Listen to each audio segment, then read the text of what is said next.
Assalamualaikum, salam sehat, salam berbahagia semua. Ketemu lagi dengan saya Hapas di channel YouTube saya. Dan kita kali ini balik lagi ngomongin buku 5 Sekawan. Nah, ini bukunya 5 Sekawan by Good Bilton. Ini mungkin buku 5 Sekawan yang kedua yang saya baca. Karena buku 5 Sekawan ini kembali lagi ada buku lama ya yang diterbitkan kembali, yang dicetak kembali. Jadi ini salah satu mungkin kalau saya bilang sih buku yang keren karena bisa hidup dicetak kembali dalam jangka waktu yang lama. 5 Sekawan yang akan kita baca sekarang ini adalah dengan subjudul Rahasia Harta Karun. Dia menghadirkan cover warna kuning ya, harta karun banget,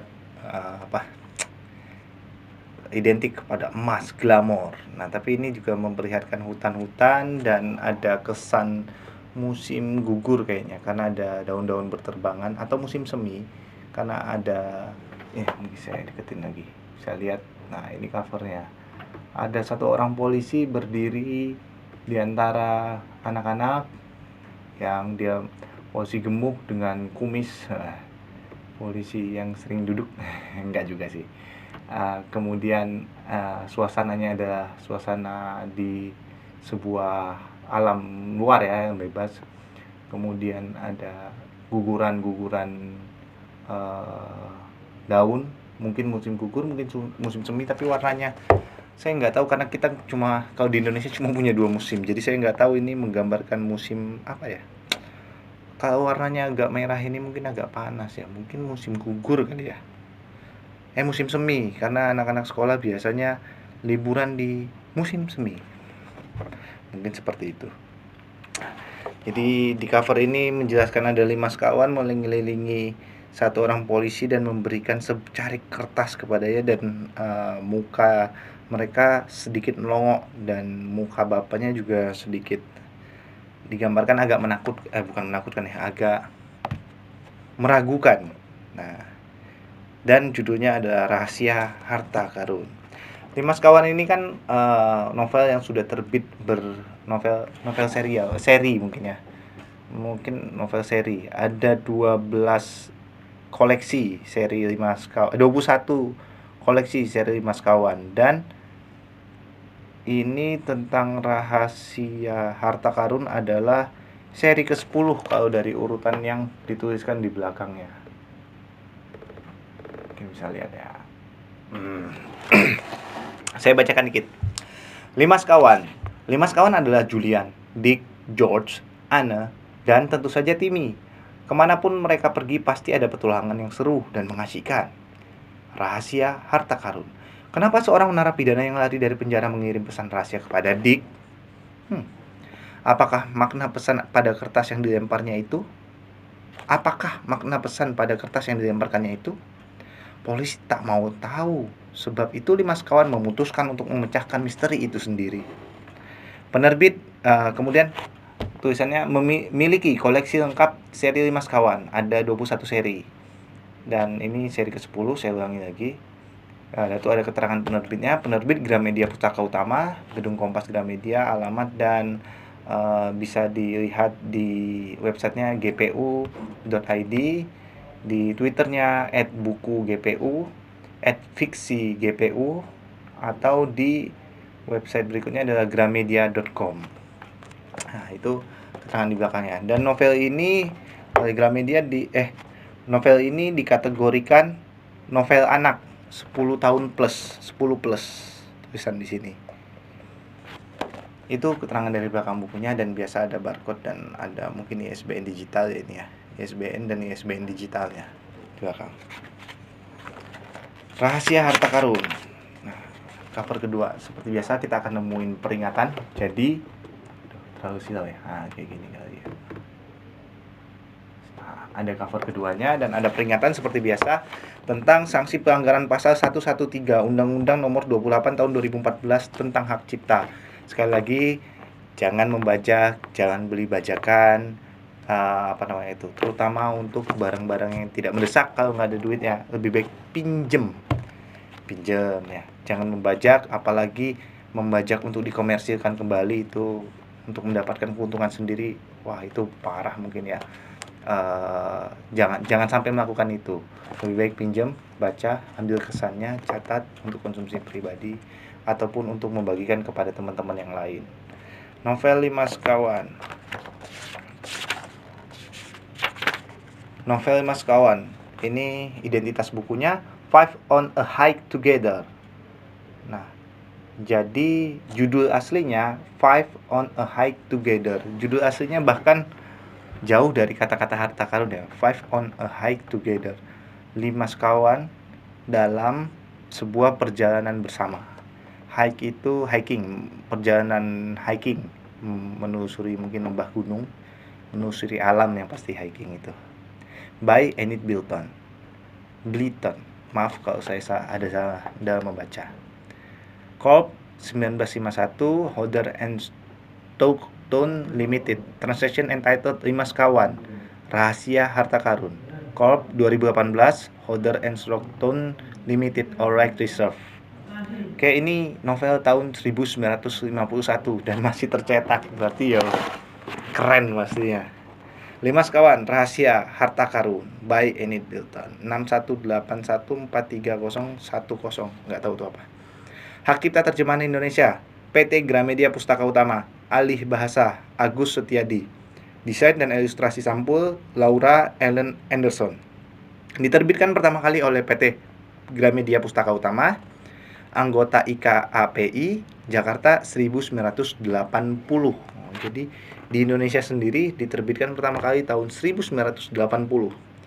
Cetakan ke-22, Februari 2022. Ini cetakan ke-22-nya. www.gpu.id.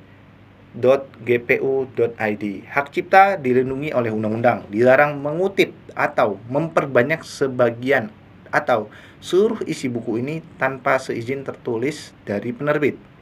ISBN sekian 240 halaman, tebal kurang lebih 18 cm. Nah, gitu. Dilarang mengutip. Bingung juga ya. Saya bikin video. Lanjut dah.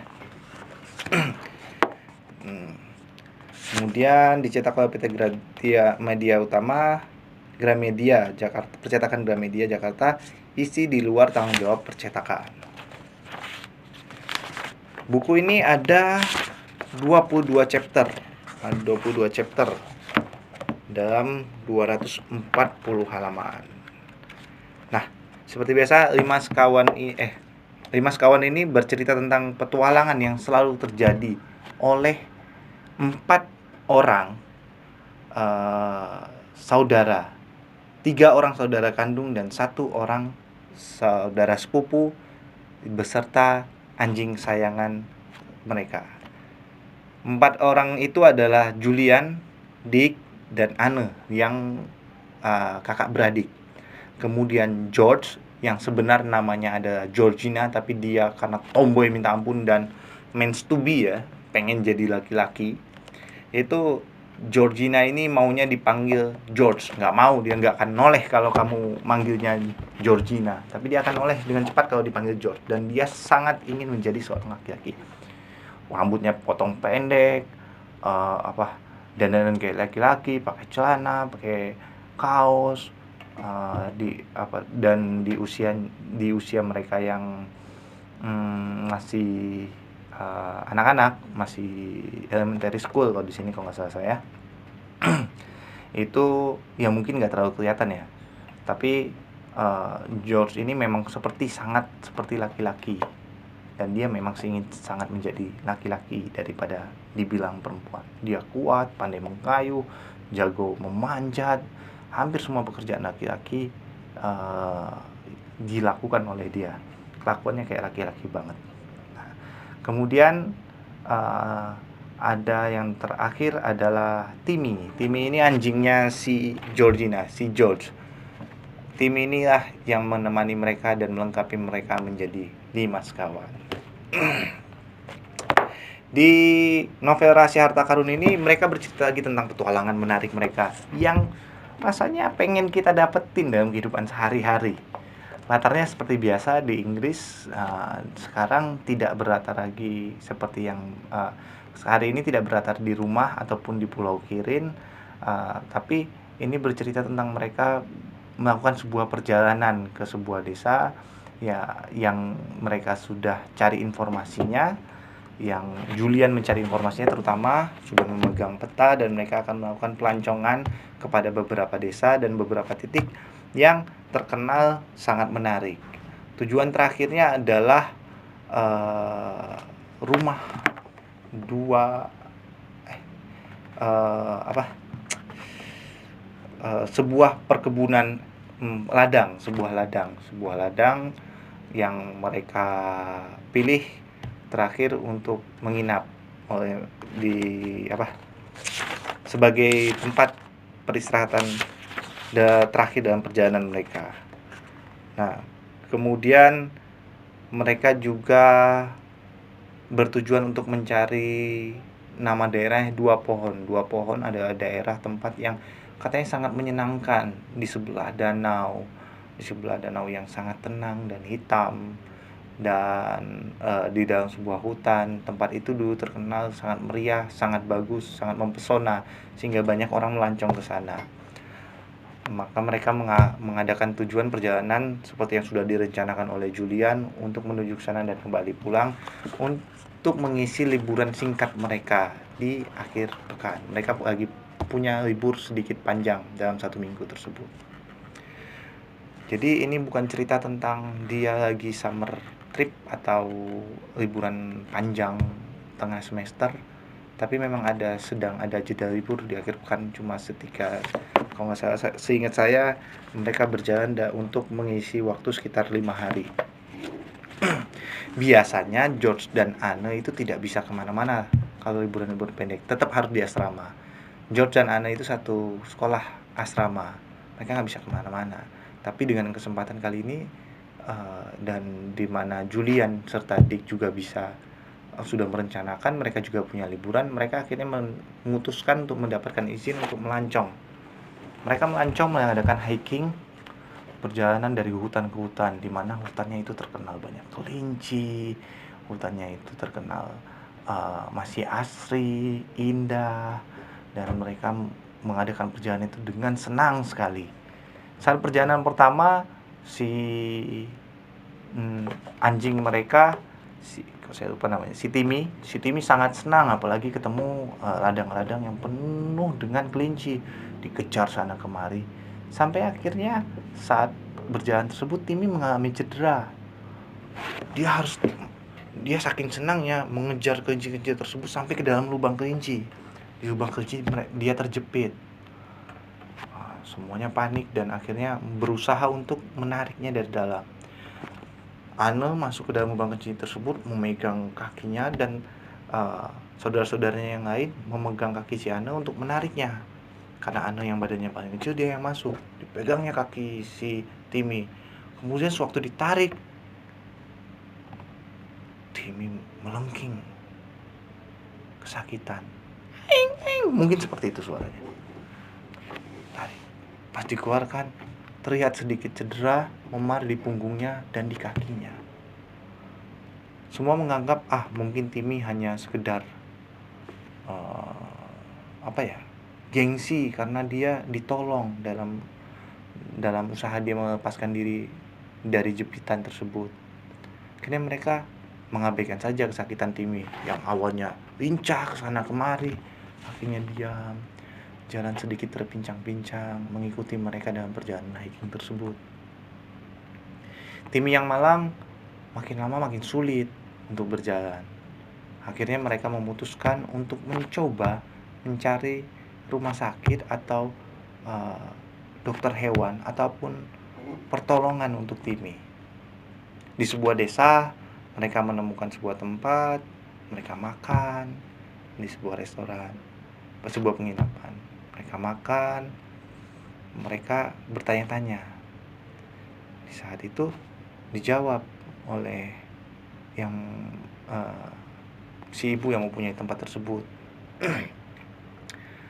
tempat daerah yang tujuannya yaitu ladang, saya lupa nama ladangnya apa. Saya jadi lupa ya nama ladangnya apa. Dia mau ke sebuah ladang yang terkenal para pelancong bisa mampir dan bisa menumpang istirahat di situ, entah di dalam ladangnya atau di lumbungnya, sehingga para pelancong bisa nyaman untuk melanjutkan perjalanan esok hari, dan terkenal ramah dan bisa mau menjualkan hasil ladang ataupun hasil ternak dia secara langsung kepada para pelancong, baik susu, telur, ataupun makanan-makanan jadi, keju dan segala macamnya. Nah, si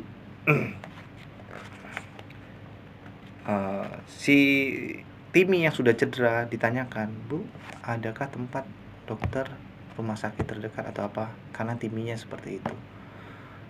Ibunya menjawab, "Terlalu jauh. Kalau mau ada sebuah ladang di mana petaninya terkenal tangan dingin kayak gitu. Terkenal tangan dingin, dia bisa untuk mengobati binatang-binatang ternaknya sendiri dan anjing-anjing peliharaannya. Coba bawa ke sana. Siapa tahu bisa menyembuhkan si Timi." Akhirnya, tapi arahnya berbeda dari arah tujuan yang ingin didatangi oleh mereka, yang sudah direncanakan oleh mereka, agar bisa melanjutkan terus perjalanan mereka sesuai rencana. Coba lihat.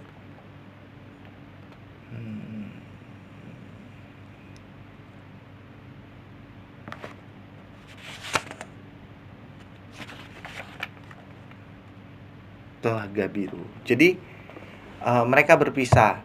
Si Dick dan Anne itu memilih untuk melanjutkan ke tempat yang sesuai, yaitu pertanian Telaga Biru. Sedangkan si George dan Julian berusaha mencari pertanian yang ditujukan oleh oleh orang yang memberitahukan tadi, di pemilik restoran tersebut. Jadi mereka berpisah.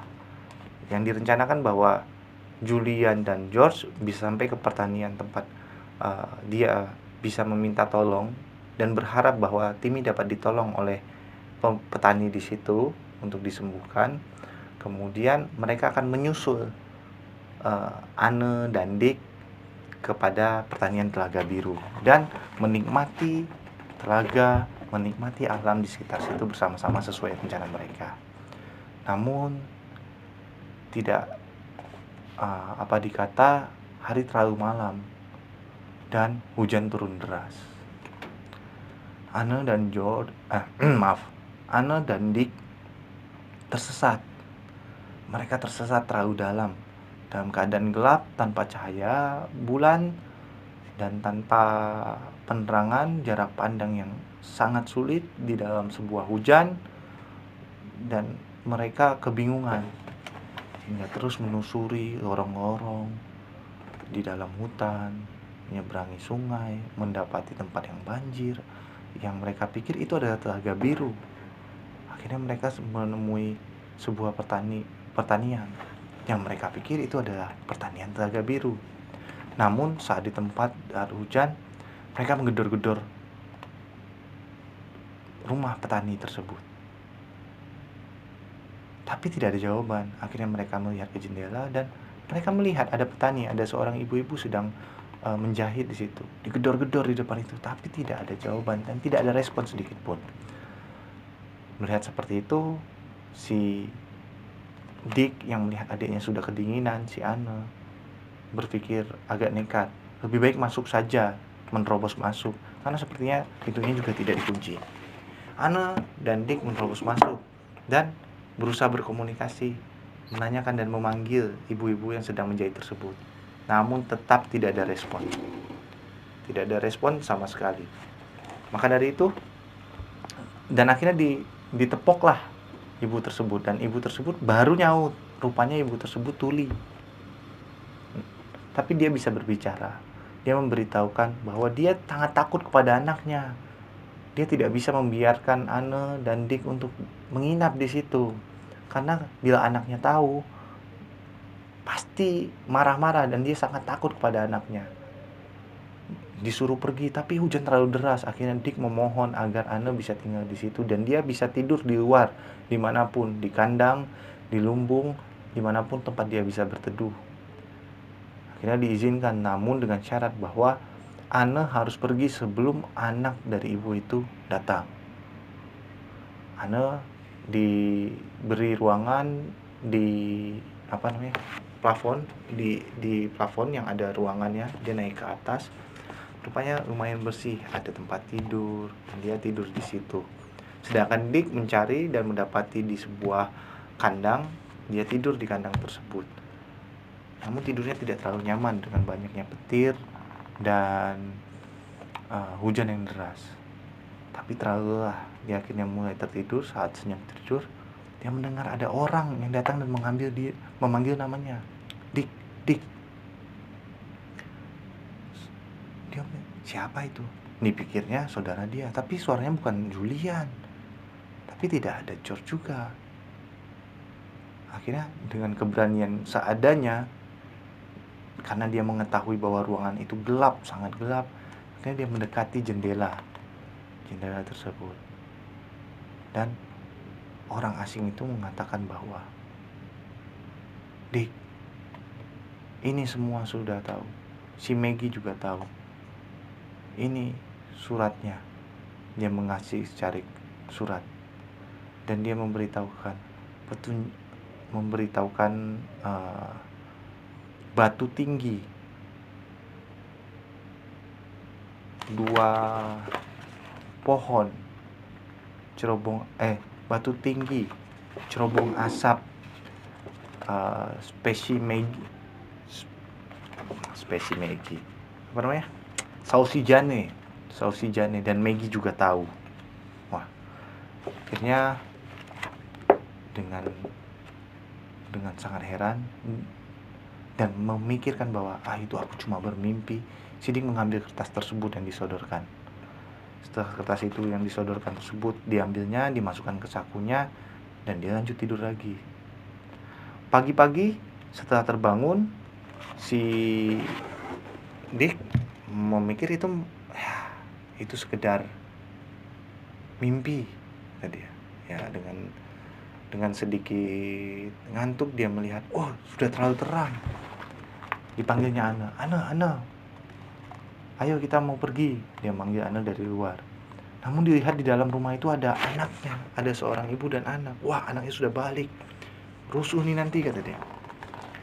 Akhirnya dengan sangat ketakutan dia menunggu anak dari petani tersebut pergi, dan dia langsung masuk ke dalam rumah tersebut.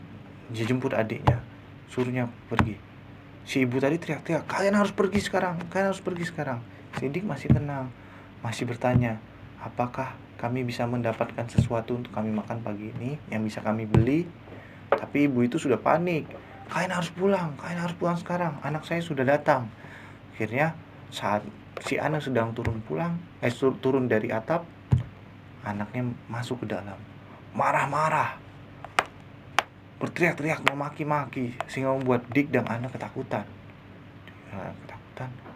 Dengan segala gaya upaya, akhirnya mereka bisa kabur dari pertanian yang mereka pikir pertanian Telaga Biru itu. Dan perjalanan mereka pikir itu pasti bukan pertanian Telaga Biru, kata dia. Masa itu pertanian Telaga Biru? Pertanian Telaga Biru yang mereka dengar tidak seperti itu. Akhirnya mereka memutuskan untuk kembali ke desa. Julian dan George tidak datang. Ayo kita kembali ke desa, ke tempat restoran tadi. Siapa tahu ada informasi di situ. Mereka balik dan rupanya mereka akhirnya ketemu Julian dan George di sana juga. Mereka ketemu di sana, bercerita masing-masing dengan tentang kengerian si Dick dan Anne, tapi juga bertukar cerita bahwa si Timmy sekarang sudah happy lagi, sudah berhasil sembuh lagi dengan ditolong oleh bapak petani yang lain. Mereka bercengkrama dan si George menceritakan kembali tentang masalah kejadian-kejadian di malam tersebut. Si Anne menceritakan, aku takut sekali tadi malam itu dalam hujan besar ada bunyi lonceng. Lonceng itu lonceng penjara katanya, memberitahukan bahwa ada penjahat yang berhasil kabur. pergi. Mereka setelah menjalankan aksi tersebut, bercengkrama, sarapan di restoran tersebut, makan, dan mengetahui bahwa mereka bukan berada di pertandingan Telaga Biru, ya mereka akhirnya menikmati hari tersebut.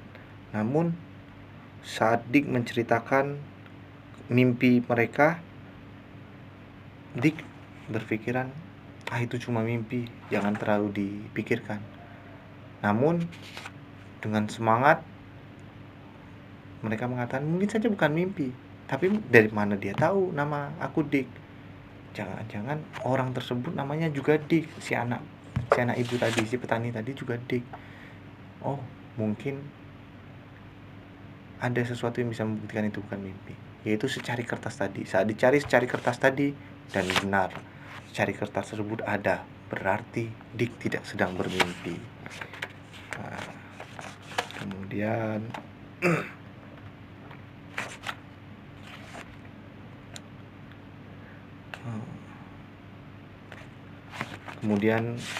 cerita dan mereka memesan sandwich dan berpikiran bahwa laporan Dick tadi mungkin ada hubungannya dengan orang yang lari dari penjara. Mereka berpikir harus mencari polisi, bertanya kepada ibu restoran polisi mana yang terdekat. Dikatakan di desa sebelah. Akhirnya mereka memutuskan untuk ke desa tersebut. Nah, di desa tersebut mereka mencari mencari kantor polisi, menemukannya dan melaporkannya. Namun Pak polisi tersebut mengatakan mereka hanya anak kecil yang iseng, dan tawanan yang lari tersebut sudah ditangkap kembali. Jadi ya acuh tak acuh polisi tersebut terhadap 5 sekawan ini dan tidak mendengarkan laporannya. Namun mereka masih penasaran terhadap petunjuk mereka tadi. Akhirnya mereka menanyakan salah satunya, karena di dalam peta itu ada tersebut 2 pohon dan air gelap.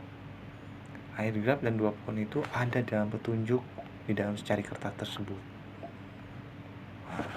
Akhirnya mereka memutuskan untuk mencari 2 pohon tersebut dan menanyakan kepada orang-orang. Orang-orang mengatakan, ngapain ke 2 pohon? 2 pohon sekarang sudah jadi menara yang harus hangus terbakar. Sudah tidak ada keindahan di sana. Tapi ya, untuk mengisi liburan mereka, dan mereka adalah jiwa petualang, mereka tetap pergi ke daerah 2 pohon tersebut.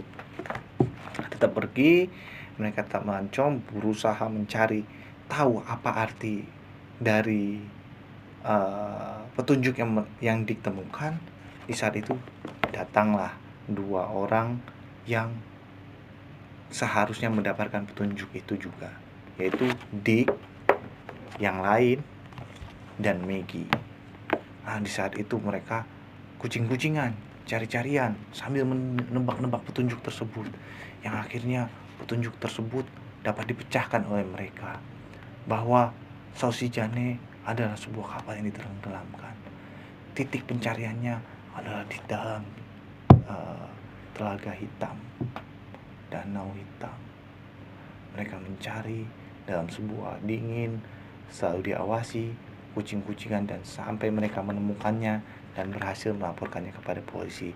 Dan rupanya hasil curian itu adalah hasil curian harta nasional, harta yang luar biasa, yaitu berlian-berlian dari beberapa orang kaya. Dan ada satu berlian yang memang sedang dicari dan belum ditemukan, berlian seorang bangsawan.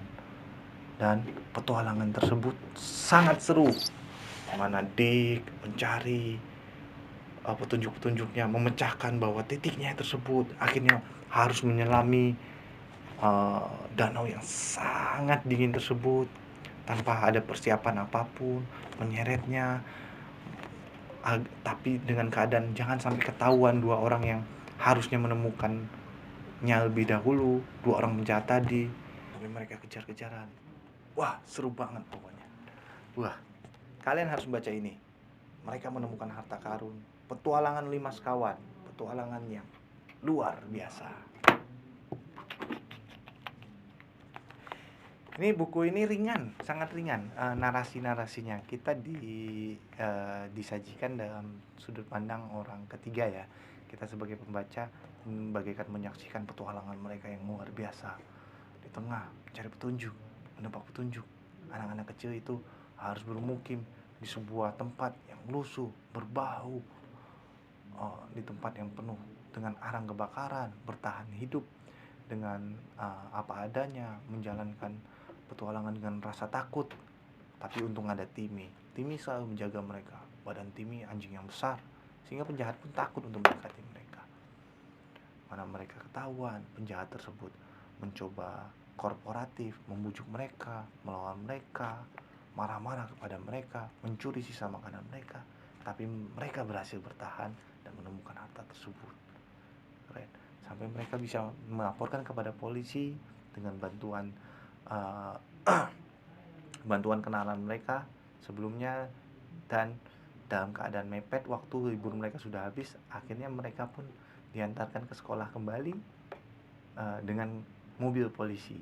Walaupun cerita mereka diyakini oleh mereka tidak akan dipercaya oleh teman-teman mereka lainnya yang ada di dalam sekolah. Terlalu aneh untuk didapatkan oleh anak-anak kecil. Nah, ini petualangan 5 orang pemberani yang kalau kumpul pasti ketemu sebuah petualangan yang berhubungan dengan kriminal. Ini udah tiga buku ya, mungkin 2 buku lain di video lain, silakan ditonton. Dan sangat saya rekomendasikan untuk dibeli 5 sekawan ini, karena cara penulisannya ringan. Dan terima kasih kepada ahli bahasanya yang menginterpretasikan kata-kata, menginterpretasikan buku aslinya ke bahasa Indonesia ini dengan, menurut saya, dengan sangat baik. Saya tidak ada kebingungan dalam membacanya, ringan dan santai. Karena kan ada terjemahan lain, alih-alih bahasa lain yang kadang-kadang membuat alih bahasa memilih kata-katanya kadang berat, kadang ada istilah atau apa, sehingga kita kalau membaca 2-3 kali baca baru ada sebuah frasa yang kita mengertinya. Setelah kita baca 2 kali atau baca dulu terus kemudian dapat petunjuk di frasa-frasa berikutnya, baru mengerti frasa yang pertama tadi. Jadi saya juga terima kasih kepada ahli bahasanya yang keren banget menurut saya. Dan pilihan judul yang keren menurut saya, Rahasia Harta Karun. Jadi kita, kalau dari judul awalnya kan Five on a Hike Together, itu kan gimana ya, judulnya lebih menceritakan bahwa tentang masalah petualangan hikingnya mereka. Tapi kalau dengan judul Rahasia Harta Karun, lebih penasaran. Kita tahu bahwa mereka sudah akan mendapatkan rahasia dan mengetahui rahasia tersebut, cuma kita penasaran dengan how to. Nah, pemilihan judul, interpretasi judul menjadi Rahasia Harta Karun juga menurut saya keren banget. Dan buku ini bisa didapatkan di toko-toko, terutama Gramedia, toko-toko buku, terutama di toko buku Gramedia. Saya belinya juga di Gramedia. Di toko online juga banyak, mungkin di Tokopedia juga ada. Kalau saya lihat, silakan beli. Jangan beli bajakan, jangan difotokopi, lebih baik minjem kalau nggak ada duit. Ini cocok dan baik untuk dikoleksi. Mungkin kalau mau ngelengkapin koleksinya, silakan lengkapin. Saya juga niat mau ngelengkapin, nanti saya akan ceritakan sedikit-sedikit seperti tadi. Tapi cerita saya tetap akan berbeda jikalau sahabat-sahabat membaca sendiri. Satu kata beribu makna karena interpretasi di kepala kita beda-beda. Ingat, kalau saya mengatakan buku, mungkin saya akan mengatakannya susunan buku yang sudah dijilid. Tapi akan ada yang berpikiran bahwa hanya kertas-kertas yang disusun dan staples, atau buku-buku kuno, atau corak-corak yang buku-buku yang lebih keren, buku lebih tulis. Karena kata-kata buku bisa diterjemahkan atas referensi masing-masing pembacanya, pengalaman-pengalaman hidup pembacanya. So, terus membaca, sehat selalu. Assalamualaikum.